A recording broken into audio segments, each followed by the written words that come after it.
Hello दोस्तों, सभी को राधे राधे, जय श्री कृष्ण, हर हर महादेव। क्लास में आप सभी का स्वागत है। अगर आप चैनल पर नए आए हैं तो चैनल को सब्सक्राइब जरूर कीजिए, अपने दोस्तों तक शेयर कीजिए। चलते हैं सीधी क्लास की ओर। पिछले क्लास में हम पढ़ रहे थे राजपूत काल को, उसी काल में और क्या क्या हुआ उनको और देखते हैं। शंकराचार्य, जो शंकराचार्य है उनका जन्म कहाँ हुआ था? इनका जन्म हुआ था केरल के कलादी में। केरल के कलादी में क्या हुआ था? शंकराचार्य का जन्म हुआ था। शंकराचार्य ने कौन सा सिद्धांत दिया? इन्होंने अद्वैतवाद का प्रतिपादन किया। उनका दर्शन क्या? वेदांत। उनका दर्शन क्या था? वेदांत था। इन्होंने भारत के 4 पीठ कौन कौन से हैं? बद्रीनाथ, द्वारका, पुरी और श्रृंगेरी में स्थापित किए। काशी पंचम पीठ के रूप में जाना जाता है। काशी को पंचम पीठ के रूप में जाना जाता है। दक्षिण भारत में जो नैनार थे, जो शिव भक्त थे, दक्षिण भारत में नैनार क्या थे? ये शिव भक्त थे। और अलवार क्या थे? ये विष्णु भक्त थे। ये क्या थे? विष्णु संत थे। ठीक है। नैनार से नयन किसके होते हैं? 3 नयन किसके पास है? शिव। ठीक है। तो जैसे ही नयन आएगा आप क्या याद रखेंगे? नयन से शिव जी के। तो नयन से ही याद रखेंगे आप नैनार। ठीक है। नयन से आप क्या याद रखेंगे? नैनार। नैनार किसके भक्त थे? ये कौन से संत थे? ये शिव संत थे। ठीक है। शिव भक्त संत थे। और जो अलवार थे वे क्या थे? वे विष्णु भक्त थे। 12वीं शताब्दी के दौरान एक लोकप्रिय आंदोलन आरंभ हुआ जिसे क्या कहते हैं? लिंगायतन कहते हैं। इसके प्रतिष्ठाता कौन है? बासव। इनके प्रतिष्ठाता कौन है? बासव। और कौन है? चन्नबासव। इनके प्रतिष्ठाता कौन है? बासव और चन्नबासव। चन्नबासव। ठीक है। चन्नबासव थे। लिंगायत शिव पूजक थे। लिंगायत किसकी पूजा करते थे? शिव की पूजा करते थे। यहाँ पर देखिए, अद्वैतवाद का सिद्धांत किसने दिया? अद्वैतवाद का सिद्धांत किसने दिया? ये दिया था शंकराचार्य ने। शंकराचार्य ने अद्वैतवाद का सिद्धांत दिया था। विशिष्ट अद्वैतवाद का सिद्धांत किसने दिया था? विशिष्ट द्वैतवाद। ठीक है। विशिष्ट द्वैतवाद का सिद्धांत दिया था रामानुजाचार्य ने।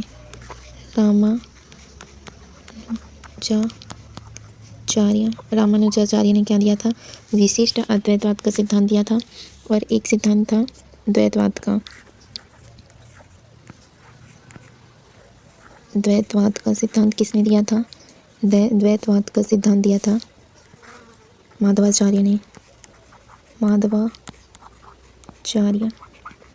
माधवाचार्य ने क्या दिया था? द्वैतवाद का सिद्धांत दिया था। अद्वैतवाद का सिद्धांत किसने दिया था? शंकराचार्य ने। विशिष्ट अद्वैत का सिद्धांत किसने दिया था? रामानुजाचार्य ने। और द्वैतवाद का सिद्धांत किसने दिया था? माधवाचार्य ने दिया था। ठीक है। माधवाचार्य ने क्या दिया था? द्वैतवाद का सिद्धांत। विशिष्ट अद्वैतवाद का सिद्धांत रामानुजाचार्य ने दिया था। अद्वैतवाद का सिद्धांत शंकराचार्य जी ने दिया था। और ये जो नैनार थे, ये नैनार किसके भक्त थे? ये शिव भक्त थे। नैनार कौन से भक्त थे? ये शिव भक्त थे। और अलवार है, अलवार ये कौन से भक्त थे? अलवार थे विष्णु जी के भक्त थे। अलवार विष्णु भक्त थे। अलवार विष्णु भक्त थे। ठीक। अलवार विष्णु भक्त थे। और नैनार क्या थे? नैनार ये किसके भक्त थे? नैनार शिव के भक्त थे। 12वीं शताब्दी के दौरान एक लोकप्रिय आंदोलन आरंभ हुआ जिसे क्या कहते हैं? लिंगायत कहते हैं। इनके प्रतिष्ठाता कौन थे? तो बासव और चन्नबासव थे। इनके प्रतिष्ठाता कौन थे? बासव और चन्नबासव थे। जो लिंगायत शिव के पूजक थे। ये क्या थे? लिंगायत। ये शिव की किस प्रतिमा की पूजा करते थे? लिंगायत शिव की पूजा करते थे। इस काल में बौद्ध धर्म के कौन से? तो वज्रयान समुदाय का क्या हुआ था? वज्रयान संप्रदाय का उदय हुआ था। इसमें तंत्र, मंत्र, व्यभिचार, विलासिता तथा सूरा सेवन को भी क्या दी गई थी? मान्यता दी गई थी। बौद्ध धर्म के वज्रयान संप्रदाय का उदय इसी काल में हुआ। तंत्र, मंत्र, व्यभिचार, विलासिता तथा सूरज सेवन को भी मान्यता मिली थी। तंत्र मार्गी क्या कहलाते? तो पंचमकार। ये क्या कहलाए? पंचमकार। तंत्र मार्गी पंचमकार थे। पंचमकार। इसमें क्या क्या आते थे? तो मद्य आता था। ठीक है। फिर आता था मांस, मत्स्य, मदिरा और मैथुन। ये 5 थे। ठीक है। ये 5 क्या थे? मकार थे। पंचमकार कहा जाता था इसे। मद्य, मांस, मत्स्य, मदिरा और मैथुन। दिल्ली की स्थापना किसने की? तो तोमर शासकों के समय 736 ईसा पूर्व में की गई थी। इस समय इसका नाम क्या था? ढिल्ली का था।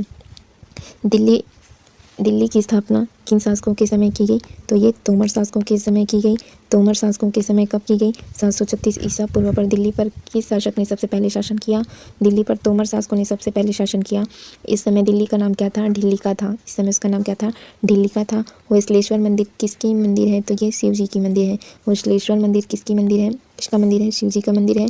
विज्ञानेश्वर भारत की विधि वेदता थे। अब जो और महत्वपूर्ण मंदिर हैं उनको हम देख लेते हैं। जैसे दशावतार मंदिर है, ये किनके समय बनाया गया था? दशावतार मंदिर गुप्त शासकों के समय में बनाया गया था। कहाँ बनाया गया था? तो देवगढ़ झांसी में। ये जो दशावतार मंदिर है ये गुप्त शासकों के समय में बनाया गया था। दशावतार मंदिर ये आपको कहाँ मिलेगा? देवगढ़ झांसी में मिलेगा। कंदरिया जो महादेव का मंदिर है इसको किसने बनाया था? तो ढंगदेव है ना, जो चंदेल राजा थे ढंगदेव, उसने कंदरिया महादेव को बनाया था। ये आपको मिलेगा खजुराहो महाराष्ट्र में। कंदरिया महादेव टेम्पल कहाँ मिलेगा? खजुराहो महाराष्ट्र में। किसने बनाया था? ढंगदेव है ना, ढंगदेव, चंदेल जो राजा थे ढंगदेव, उसने इसका निर्माण कराया था। और जो कैलाश मंदिर है कौन सा वाला? तो एल्लोरा वाला जो महाराष्ट्र में है उसको किसने बनाया था? कृष्ण प्रथम ने बनाया था। कृष्ण प्रथम कौन से वंश के शासक थे? ये राष्ट्रकूट वंश के शासक थे। विष्णु मंदिर का निर्माण किसने कराया? तो यशोवर्मन। ये कौन से शासक थे? चंदेल शासक यशोवर्मन ने क्या बनाया? विष्णु मंदिर बनाया। ये आपको कहाँ मिलेगा? खजुराहो में। ये कहाँ मिलेगा आपको? खजुराहो में मिलेगा। फिर हमारा आता है बृहदेश्वर मंदिर। बृहदेश्वर मंदिर का निर्माण किसने कराया था? राजा प्रथम ने कराया था। ये कौन से वंश के थे? ये चोल वंश के थे। ये कहाँ मिलेगा? बृहदेश्वर मंदिर आपको तंजौर में मिलेगा। फिर देखते हैं हम सूर्य मंदिर। सूर्य मंदिर आपको कहाँ मिलेगा? कोणार्क में है ना, पूर्वी उड़ीसा में मिलेगा। इसको किसने बनाया था? तो नरसिंह देव ने। ठीक है, ये कौन से वंश के थे? गंग वंश के शासक थे। मार्तंड मंदिर आपको कहाँ मिलेगा? ये मिलेगा कश्मीर में। इसको किसने बनाया था? तो इसको बनाया था ललित मुक्तापीठ द्वारा इसको बनाया गया था। और जगन्नाथ मंदिर है ना, जो प्रसिद्ध जगन्नाथ मंदिर है वो कहाँ मिलेगा? आपको पूरी उड़ीसा में मिलेगा। किसने बनाया था? अनंत वर्मन ने बनाया था। कौन से वंश के थे? तो ये गंग वंश के शासक थे। एक बार हम और देख लेते हैं। दशावतार मंदिर गुप्त शासकों ने बनवाया था। ये कहाँ मिलेगा? देवगढ़ झांसी में। कंदरिया महादेव ढंगदेव कौन से शासक? चंदेल शासक ने बनाया था। कहाँ मिलेगा? कंदरिया महादेव खजुराहो मिलेगा। कैलाश मंदिर किसने बनाया? कैलाश मंदिर जो एलोरा वाला महाराष्ट्र में है उसको किसने बनाया? कृष्ण प्रथम ने। कृष्ण प्रथम कौन से वंश के शासक थे? राष्ट्रकूट वंश के शासक थे। विष्णु मंदिर है, इसको किसने बनाया? यशोवर्मन ने बनाया। यशोवर्मन कौन से वंश का शासक था? चंदेल वंश का शासक था। ये कहाँ मिलेगा? विष्णु मंदिर खजुराहो महारेगा। फिर आता है बृहदेश्वर मंदिर, जो चोल काल के शासक थे राजराजा प्रथम, इसने बनाया था। ये कहाँ मिलेगा? तंजौर में। सूर्य मंदिर कहाँ है? ये मिलेगा आपको कोणार्क, पुरी उड़ीसा में। किसने बनाया था? नरसिंह देव ने बनाया था। ये कौन से वंश के शासक थे? गंग वंश के शासक थे। मार्तंड मंदिर कहाँ मिलेगा? कश्मीर में। ठीक है, ललितादित्य ने इसे बनाया था मुक्तापीठ। और जगन्नाथ मंदिर आपको मिलेगा पूरी उड़ीसा में। इसको किसने बनाया था? अनंत वर्मन। ये कौन से वंश के शासक थे? ये गंग वंश के शासक थे। अब एक बार जो भी पढ़ा हम उसको रिवीजन कर लेते हैं। अद्वैतवाद का सिद्धांत किसने दिया था? अद्वैतवाद का सिद्धांत शंकराचार्य ने दिया था। इनका जन्म कहाँ हुआ था? केरल के कलादी में हुआ था। उनका दर्शन क्या था? वेदांत था। उनका दर्शन क्या था? वेदांत। उनका दर्शन था किनका? शंकराचार्य जी का। इन्होंने भारत में 4 पीठ बनाए। कौन कौन से थे?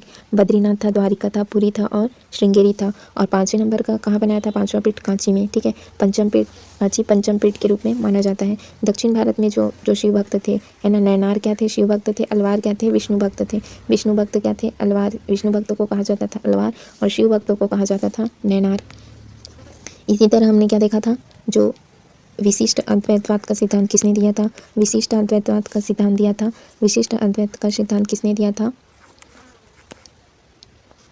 विशिष्ट अद्वैतवाद का सिद्धांत दिया था। विशिष्ट अद्वैत का सिद्धांत रामानुजाचार्य ने दिया था। और द्वैतवाद का सिद्धांत किसने दिया था? द्वैतवाद का सिद्धांत दिया था माधवाचार्य ने। और विशिष्ट अद्वैतवाद का सिद्धांत रामानुजाचार्य और द्वैतवाद का सिद्धांत दिया था माधवाचार्य ने। और अद्वैतवाद का सिद्धांत दिया था शंकराचार्य ने। 12वीं शताब्दी के दौरान एक लोकप्रिय आंदोलन आरंभ हुआ जिसे लिंगायत कहते थे। इसके प्रतिष्ठाता थे बादशाह और कौन थे? चन्न बादशाह थे। लिंगायत शिव पूजक थे। इस काल में बौद्ध धर्म को वज्रयान संप्रदाय का उदय हुआ, जिसे तंत्र मंत्र, व्यभिचार, विलासिता तथा शूरा सेवन को भी मान्यता प्राप्त थी। तंत्र मार्ग की पंचमकार थे। इसमें क्या क्या थे? मद्य था, मांस था, मत्स्य था, मदिरा था और मैथुन था। दिल्ली की स्थापना किन शासकों के समय हुई? तोमर शासकों के समय हुई। कब? तो तोमर शासकों के समय हुई 736 ईसा पूर्व में। तोमर शासकों के समय दिल्ली पर सबसे पहला अधिकार किया था, शासन किया था। और इसे क्या नाम से जाना जाता था? ढिल्ली का नाम से जाना जाता था। होशलेश्वर मंदिर किसकी है? तो शिव जी की है। विज्ञानेश्वर मध्यकालीन भारत के विधि वेदता थे। फिर हम देखते हैं महत्वपूर्ण मंदिर क्या क्या था। जगन्नाथ मंदिर कहाँ मिलेगा? पूरी उड़ीसा में। किसने बनाया था? अनंत वर्मन ने। कौन से वंश के राजा थे? गंग वंश के थे। फिर हमने देखा सूर्य मंदिर, ये आपको कहाँ मिलेगा? ये भी पूरी उड़ीसा कोणार्क में मिलेगा। कोणार्क में। इसको किसने बनाया था? नरसिंह देव ने बनाया था। ये भी किस वंश के थे? तो ये भी गंग वंश के शासक थे। बृहदेश्वर मंदिर राजराजा प्रथम ने बनाया था। ये चोल वंश के शासक थे। कहाँ बनाया था इसने? तंजौर में। विष्णु मंदिर यशोवर्मन, ये कौन से वंश के शासक थे? चंदेल वंश के। कहाँ बनाया था? खजुराहो में। कैलाश मंदिर, जो कैलाशनाथ मंदिर है एल्लोरा महाराष्ट्र में बना है। इसको किसने बनाया था? राष्ट्रकूट राजा कृष्ण प्रथम ने बनाया था। खंडरिया महादेव किसने बनाया था? तो धंगदेव। ये कौन से वंश के थे? चंदेल वंश के शासक थे। कहाँ बनाया था? खजूर बनाया था। और जो दशावतार मंदिर है उसको किसने बनाया था? देवगढ़ झांसी में गुप्त वंश के शासक ने इनको बनाया था, दशावतार मंदिर को। फिर हमारा आता है भारत पर मुस्लिम आक्रमण। इसको हम कल की क्लास में देखते हैं। आज की क्लास हम यहीं तक रखते हैं। अगर आप क्लास से जुड़े रहना चाहते हैं तो चैनल को सब्सक्राइब करके जरूर रखिए। आपको सर्च करना है लर्न विद उषा साहू। आपको संपूर्ण प्लेलिस्ट मिलेगी।